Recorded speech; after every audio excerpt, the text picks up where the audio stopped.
Hello everyone, hope you're doing well. Today in War Thunder it's time to have a look at some random discounts that have kind of come out of nowhere between the 25th of June and until the 1st of July. But before we get into it, some general announcements for the channel. First of all, I'll be appearing on the Thunder stream tomorrow. So if you don't know what the Thunder stream is, it is the official War Thunder stream, which happens every week on at least Wednesdays my time. It's hosted by Sean. If you don't know who Sean is, he is the guy who's behind a lot of the community interaction when it comes to videos or when it comes to live streams with War Thunder. He is, of course, the infamous Free Abrams guy, as many people know him. Sean is a lovely lad. He's great to talk to, and to be honest, I can't wait for the opportunity to get on the stream and, you know, chat with him and also chat about many different topics. If there's anything that you want me to bring up, or if there's anything that you want to see discussed, please leave it in the comments section so I can read through it for tomorrow. But yeah, if you want to check that out, make sure to follow the official War Thunder YouTube channel or their Twitch channel. It goes out on both platforms. On top of this as well, this channel, the tech channel, has actually, we've been busy with some partnership stuff. We already have a partnership with Humble Bundle and also Fanatical. You can find the links in the description below. We also have expanded some other stuff. So we now have a partnership with Chrono Gg. If you don't know what Chrono Gg is, it is a site which sells mainly video games, and they have a different offer every day for, well, most days I should say, for different games. So the idea is that, you know, with a different offer every day, there is normally something eventually that you'll like to pick up, and we do have an affiliate link for it. You can find this in the description below, and also we post on the Discord itself the links to the special deals which are going on every day. We've also partnered with JList, and of course JList is very much a weeb site. It has pretty much everything you would want, whether it be snacks, whether it be unsavory things such as Japanese stuff, let's say, but basically it is, as I said, a weeb's paradise, and therefore if you want anything from JList, we also have an affiliate link for it in the description below. The last thing as well is we're doing another giveaway on the Discord, and the giveaway this time is for the SDKFC 140/1 beginners or starters pack.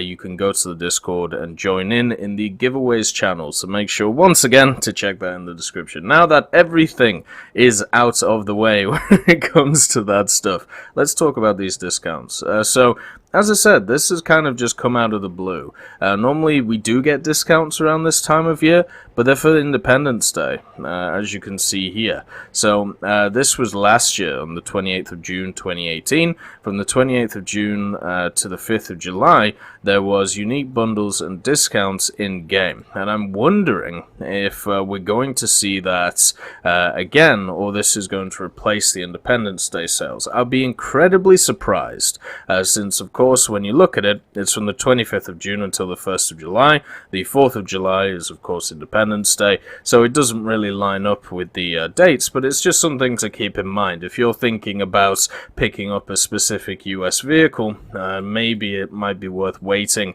for the Independence Day sale where they normally do bundles, and I'll make sure to cover that for you when it comes out. But yeah, what we're seeing over the next few days is a 50% discount for talismans, backup vehicles, and also modifications. So that's across the board for all vehicles, as long as they were not introduced in update 1.89.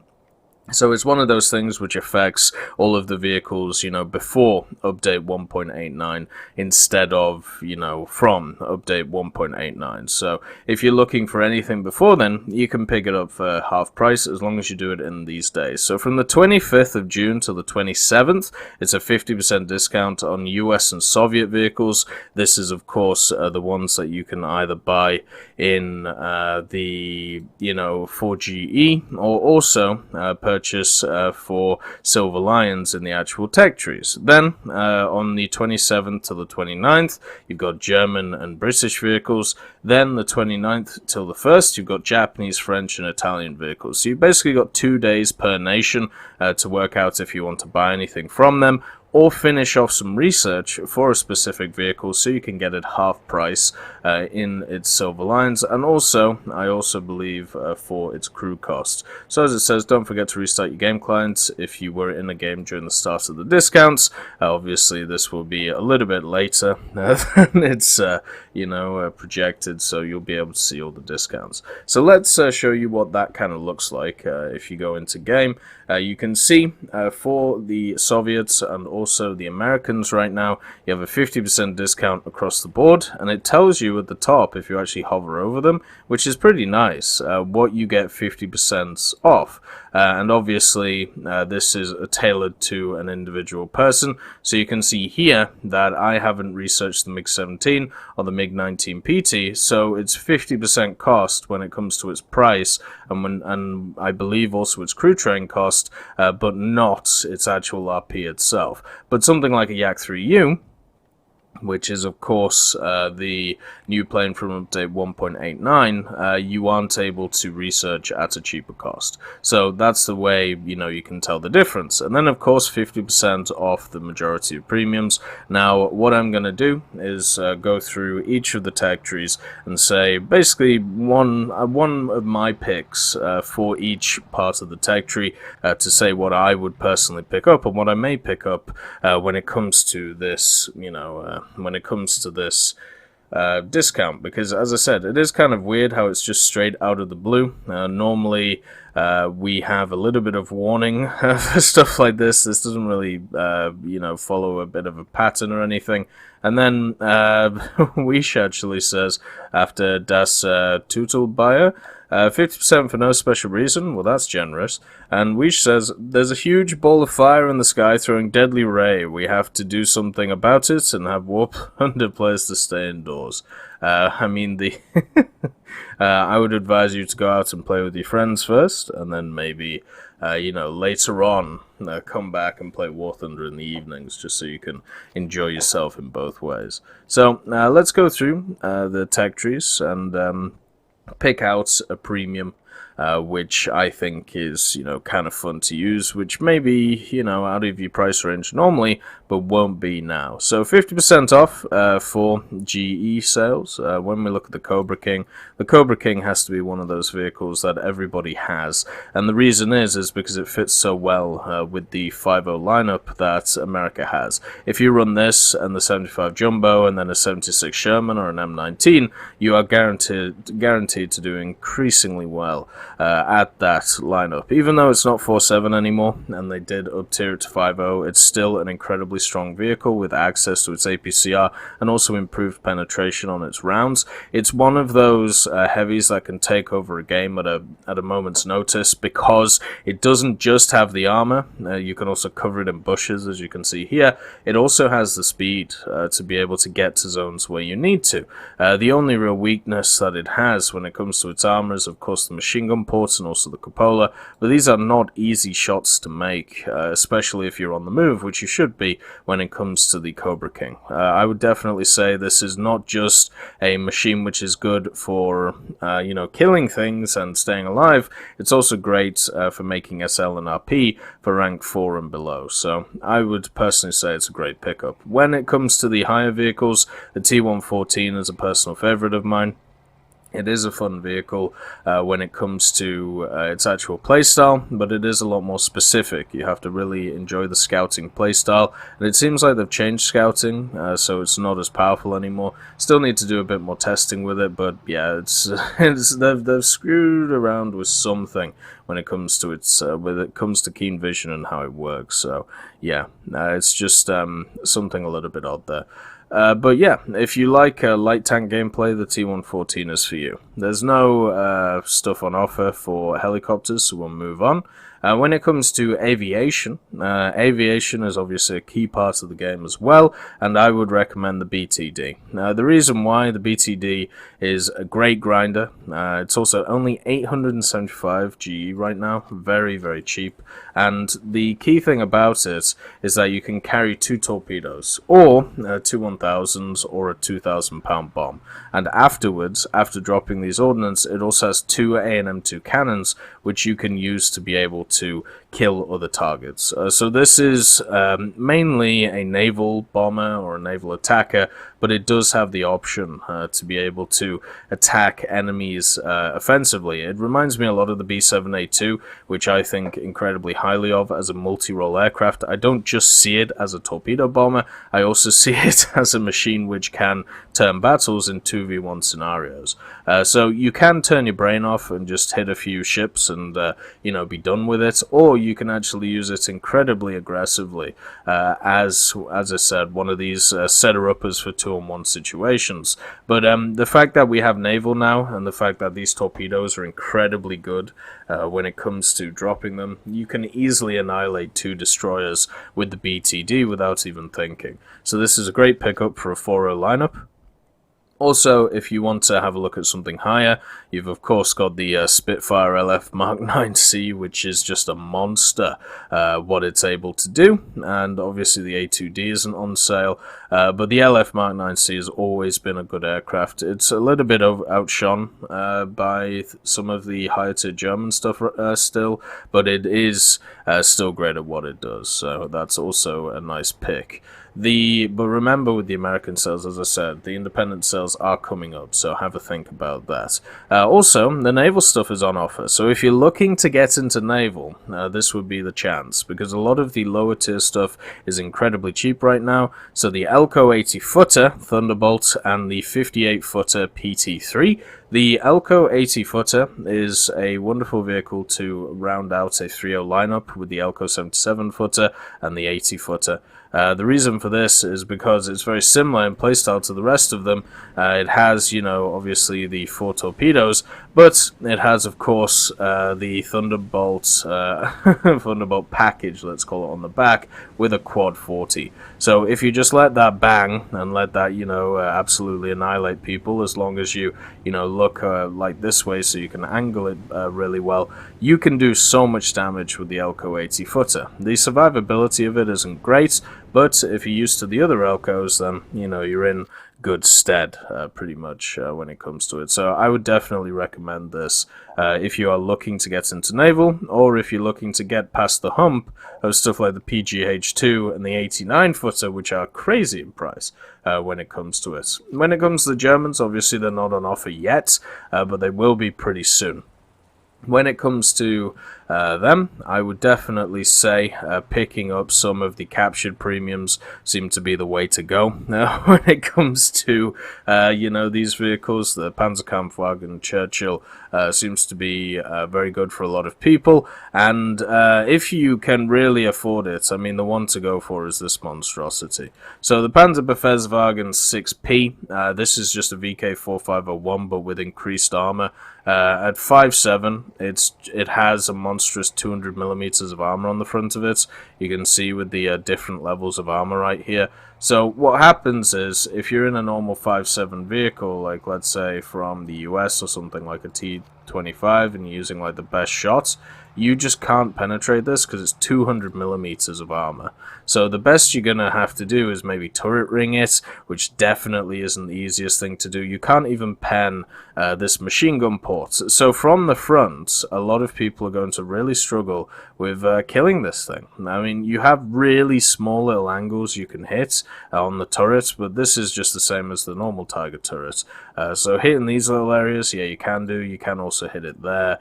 But if we're talking about the main areas that you would shoot, There is no way of penetrating this thing.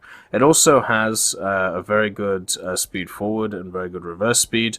I know a lot of people will say, well, that's not true because it's still quite slow. I mean, it's 60 tons, so for 60 tons, it has a very good acceleration and top speed. So this can get into positions that you won't normally be used to. It's also got some great butt armor on it, which can't be said for a lot of machines. And also, when we have a look at some of the other factors, such as its reward, RP, and SL.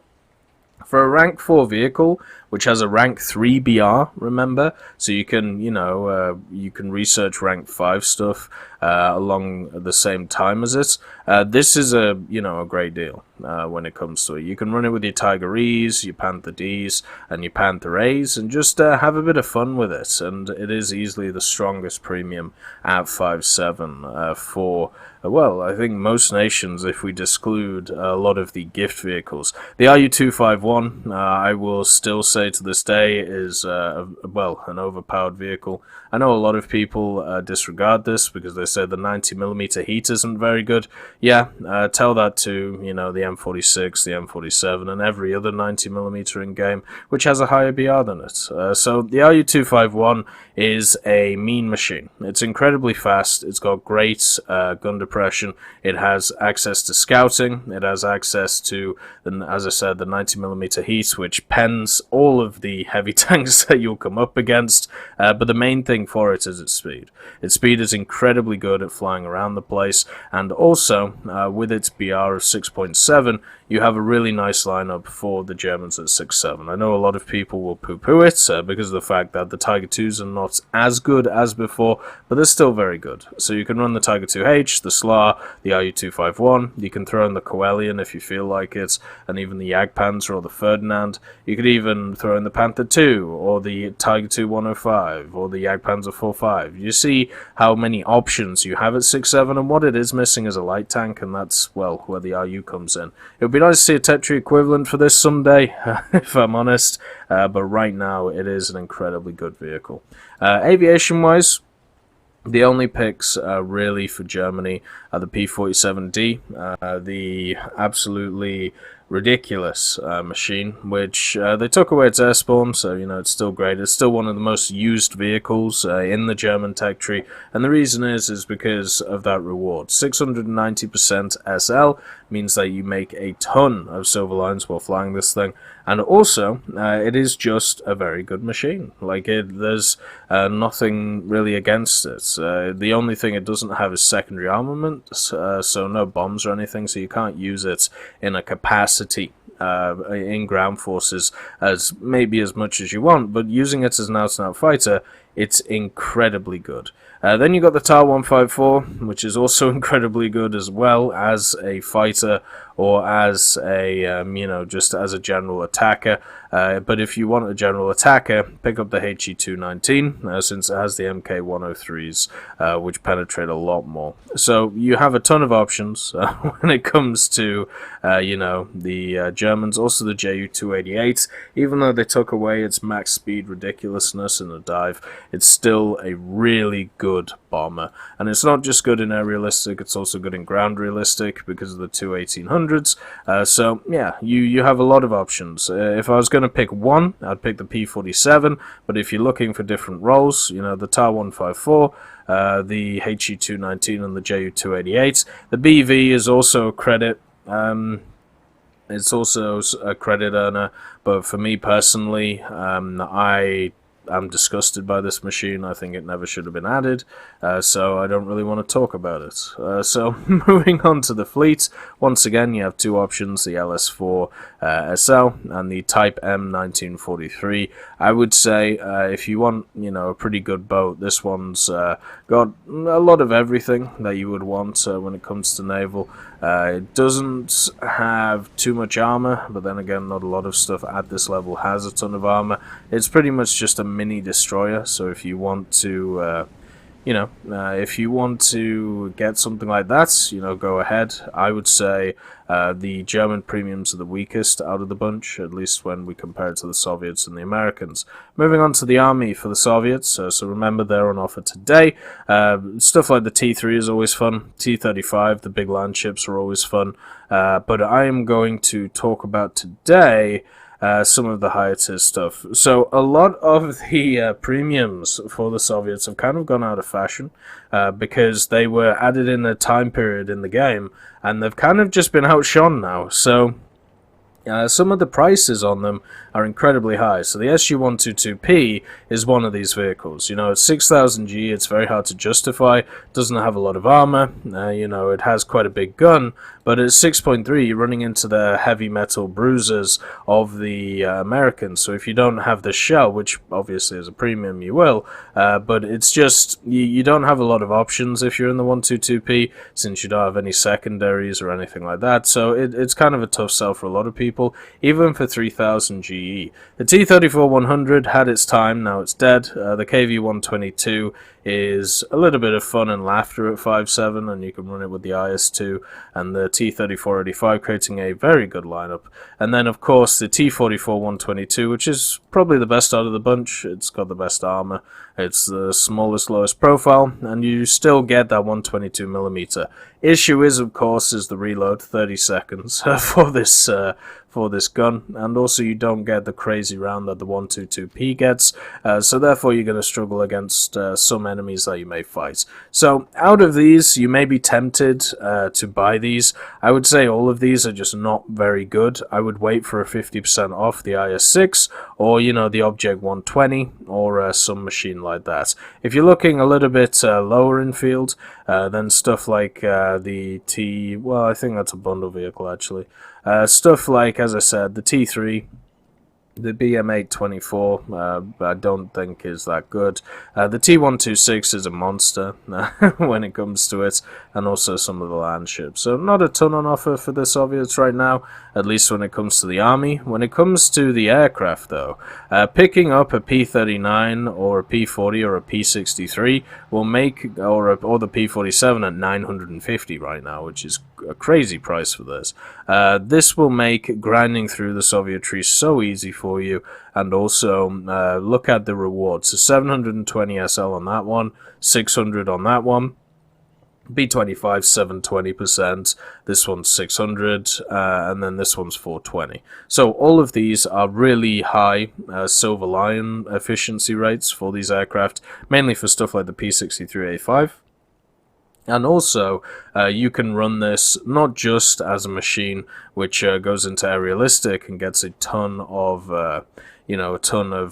research for your planes. You could also run it in ground realistic with a 500-pounder. So for me, I would say the P63A5 is the way to go. It's got a great engine behind it, it's got great maneuverability, it's got really good rate of climb when it's required, and also it has the 412-7s and the 37, which can destroy American bombers all day long, which is pretty much all you fight in that machine. And if you fight the Germans, well, you also come up against bombers and fighters which you can outclimb. So overall, if you're looking for a machine to grind anything rank 4 or below, the P63A5 is the way to go if you don't have Pakrishkins. Because of course Pakrishkins is insane for what it is at rank 3, and if you want to play something else, the P4070 is the way to go. A lot of people will say pick up the VK107. I'm still not happy with the offerings around the VK107 when it comes to teams, because a 5.7,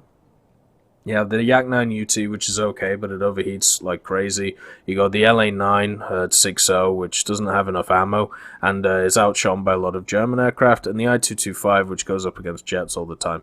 So the VK107 struggles, not because it's a bad fighter, but because of the teams that surround it. Whereas if you get a 3.0 or a 3.7, it's much better for you, and much better for your sanity. So I would recommend these two over the other ones. When it comes to the fleet, the Soviets have 3 things on offer. You've got the G5 Shevak, the PR123K, and the MBK. The G5 Shevak is just this G5, but with a Shevak on it, the 20mm. The 123K is the same as the Komsomolets, apart from it has Well, I don't know the difference actually. It might be very similar to it. It must have a slight difference to it. Maybe it's a specific type. But when it comes to its weaponry is exactly the same. Even down to the torpedoes themselves. The PR-123K is incredibly strong. It's kind of like a I suppose you'd class it as a hydrofoil. When it goes forward, the front comes out of the water, and it's an incredibly fast machine. So hitting it can be a lot of issues for a lot of people. And it's also got the KPVs on the back, which have quite long distance compared to a lot of other machine guns. The size of the belt is also okay in them. So as long as your reload's alright, you'll be able to get a lot of stuff off. Now remember, I'm talking from a naval arcade point of view here. Also on top of this, it's always nice having torpedoes and speed behind you. The only thing is survivability, but at 2.0 you're not really looking for survivability. If you do want survivability though, you get this, the MBK. It's got 285s on it and also a 37. This thing is unfortunately prime AA bait, aircraft bait I should say, because it's only got two dual sets of Dishka machine guns. So for me, if you want to use this to kill boats, it's actually really fun. If you want it to stay alive for a long period of time, probably not so much, because it doesn't have the speed to get away from bombs. So for me, the pickups of these two, just pick which one you prefer, and run it to get these. I would say the 123K is the better choice, just because of the efficiency ratings on everything. Moving on to the British, so for the army doesn't have a ton on offer, if I'm going to be honest. You got the AC4, which is a good machine. The main reason why it's good, though, is because people don't really run into it that much, and because of the armor being slightly different profile to a lot of other machines, it's kind of hard to work out where to shoot it. Like, the turret can be incredibly bouncy for what it is, so can the upper glacis, so the only place to really shoot it is obviously the driver's hole, and hopefully use his head as an explosive device to hit the turret. It's a 4-man crew, so killing the turret kills the tank, and therefore it's not hard to deal with when it comes to it. I like it personally. I think it's a fun vehicle, but also understand that the 17-pounder at its current level at 5.3 is good enough. Would be nice if it had Sabo, but it doesn't. But once people figure out your armor, you're basically just a glorified Scorpion with a little bit more gun depression, which is incredibly useful, if I'm honest, at 5.3. The other one is, of course, the Independent. The thing that was kind of funny about it was that it was the last vehicle the first vehicle that was added to the British tree, which had access to APHE. Now with the change to the 40mm, that's no longer the case. We have APHE for a lot of vehicles. But as the land whales go, it is probably one of the worst land whales, just because of its, the way that it looks. And for me, I'm going to pick this up just because I really want to, just have fun with it and just maybe make some videos around it. But it isn't very good. It doesn't have a lot of armor on the front. It's only got a 47 for actual damage, and you can see that the majority of it is taken up by space, which is going to get set on fire quite a lot. But yeah, so the British Army doesn't have a lot on offer. The aviation, though, there is a lot of stuff for aviation, which is good. The boomerangs are very fun, if not a little bit outdated. Very good in Air Arcade, though.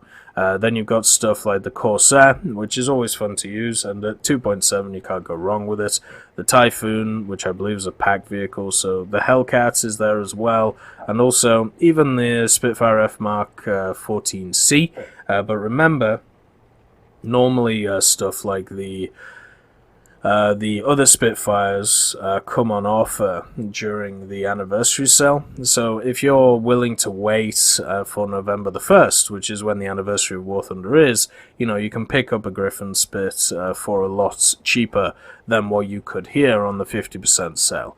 On top of it as well, I can't remember exactly which ones you can G out of these, but all of them are good aircraft. The Wirraway is a lot of fun, even though it's it's not going to be great for grinding or anything like that, but if you need a plane just to flip about the air and have some fun with, this is the way to go. You know, 277s, it's got two 500s and two 250s, can do a decent amount of damage at 1.3, but if you want to just screw about with your mates, you know, this is the plane that you go for.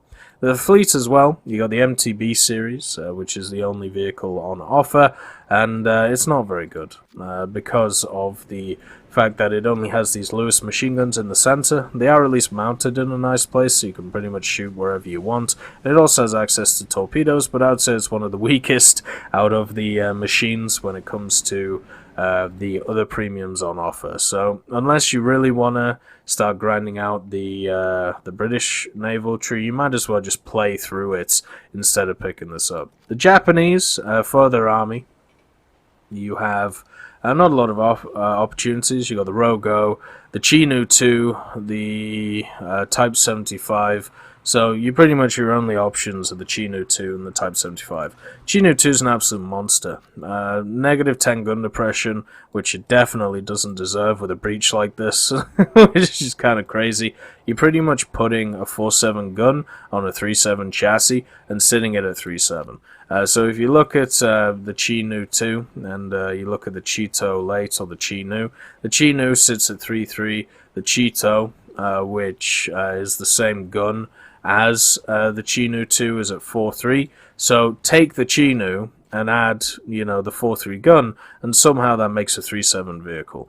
This gun is insanely good. It has this Type 4 Ku shell and the Type 1 APHE. You won't really struggle to penetrate anything with these two shells, and you have a decent amount of maneuverability with it. The only thing is, of course, you don't have a ton of armor, apart from in little areas of the turret where you can actually, you know, bounce a few things. But if you play as that either long-range sniper or play as that vehicle that always gets the first shot off, especially since you have really good gun depression, pretty good turret rotation, and an alright reload, and use it as a one-shot machine, because one of the nice things about this 75 is the explosive filler is really high in it. So you can see here it has 80 grams of TNT equivalents, which is enough to, once you penetrate it, explodes and kill everything inside. So the Chinu 2 is a great pickup. It's a really, really fun machine.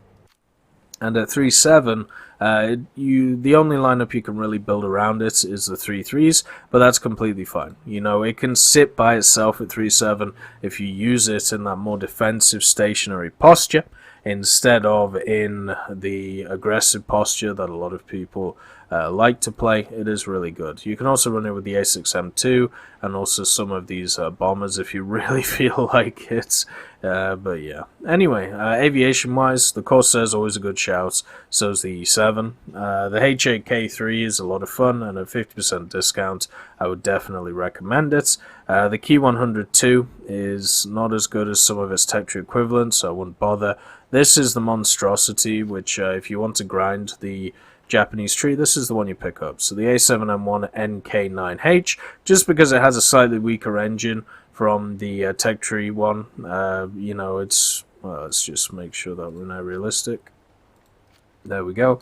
Just because it's got a slightly weaker engine than the tech tree one, you can see that it's a lot lower BR. It makes up for it. The two 20mm and the two 13.2mm, and also the fact that this is just a 0 in disguise as what is seen as a, as a little bit of a more heavy fighter. No, this machine is incredibly good. It's one of the crazy machines of the Japanese. Now, if we have a look at my stats in the A7M1, which is the normal one, you can see A7M2, sorry, I'm at 2 to 1 KD in it, or just a little bit less, like 1.8 to 1.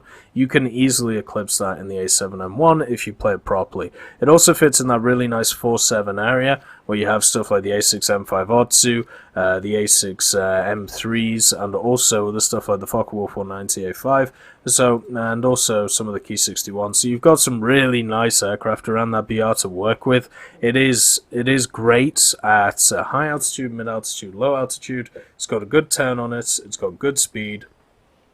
It's really hard to find something it's not good at. The only thing, I suppose, is that it could get outturned by stuff like Spitfires. But if you need something to kill any American plane you find, the A7 is the way to go.